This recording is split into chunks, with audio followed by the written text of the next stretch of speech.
গত কয়েকদিন ধরে গ্রিনল্যান্ড নিয়ে যুক্তরাষ্ট্র ও ইউরোপের মধ্যে চলা শ্বাসরুদ্ধকর উত্তেজনা এবার নাটকীয় মোড় নিয়েছে। শুল্ক যুদ্ধের হুঙ্কার থামিয়ে হঠাৎই সুর নরম করলেন মার্কিন প্রেসিডেন্ট ডোনাল্ড ট্রাম্প। ন্যাটোর মধ্যস্থতায় গ্রিনল্যান্ড নিয়ে আপাতত পিছু হটল হোয়াইট হাউস। সুইজারল্যান্ডের দাভোসে অনুষ্ঠিত বিশ্ব অর্থনৈতিক ফোরামের এক অধিবেশনে বিশ্ব নেতাদের উদ্দেশ্যে দেওয়া বক্তব্যে গ্রিনল্যান্ড দখলের নতুন পরিকল্পনা জানিয়েছেন যুক্তরাষ্ট্রের প্রেসিডেন্ট ডোনাল্ড ট্রাম্প। তার মতে গ্রিনল্যান্ডের মালিকানা যুক্তরাষ্ট্রের হাতেই থাকা উচিত। তবে ডেনমার্কের স্বায়ত্তশাসিত এই অঞ্চল দখলে নিতে তিনি কোনো ধরনের সামরিক শক্তি বা বল প্রয়োগের পথে যাবেন না। ২১ জানুয়ারি সংবাদ মাধ্যম দ্য গার্ডিয়ানের এক প্রতিবেদনে উঠে আসে এসব তথ্য। গ্রিনল্যান্ড প্রসঙ্গে ট্রাম্প বলেন, যদি বল প্রয়োগের চেষ্টা করি তাহলে কেউ আমাদের ঠেকাতে পারবে না, কিন্তু আমি তা করব না। আমি যদি আমার সর্বোচ্চ শক্তি ব্যবহার না করি তবে সম্ভবত আমরা কিছুই পাব না, অথচ শক্তি প্রয়োগ করলে আমরা হতাম অপ্রতিরোধ্য। কিন্তু আমি তা করব না। এটি সম্ভবত আমার দেয়া সবচেয়ে গুরুত্বপূর্ণ বক্তব্য, কারণ সবাই ভেবেছিল আমি শক্তি প্রয়োগ করব। আমার শক্তি প্রয়োগের প্রয়োজন নেই, আমি তা চাই না এবং করবও না।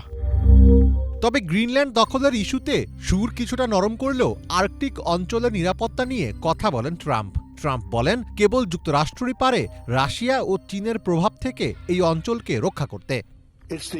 গ্রিনল্যান্ড এবং ডেনমার্কের মানুষের প্রতি আমার অগাধ শ্রদ্ধা আছে, কিন্তু ন্যাটোর প্রতিটি সদস্য দেশের দায়িত্ব হচ্ছে নিজ নিজ এলাকা রক্ষা করা। সত্যি কথা হলো, যুক্তরাষ্ট্র ছাড়া অন্য কোনো দেশ বা জোটের পক্ষে গ্রিনল্যান্ডকে রক্ষা করা সম্ভব নয়।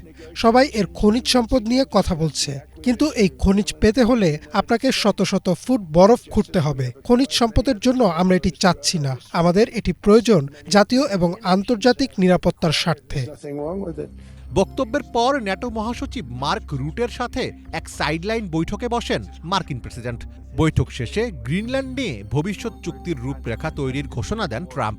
নতুন চুক্তির আওতায় গ্রিনল্যান্ডে গোল্ডেন ডোম ক্ষেপণাস্ত্র প্রতিরক্ষা ব্যবস্থা এবং সেখানকার খনিজ সম্পদ আহরণে যুক্তরাষ্ট্র ও ইউরোপ যৌথভাবে কাজ করবে। সেই সঙ্গে ইউরোপের কয়েকটি দেশের উপর ১ ফেব্রুয়ারি থেকে কার্যকর হতে যাওয়া ১০% শুল্ক স্থগিত করার ঘোষণা দেন তিনি।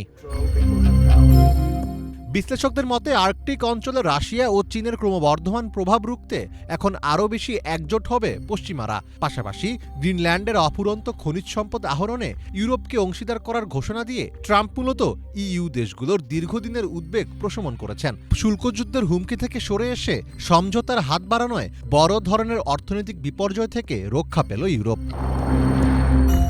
মীর ফজলে রাব্বি, বাংলা ভিশন।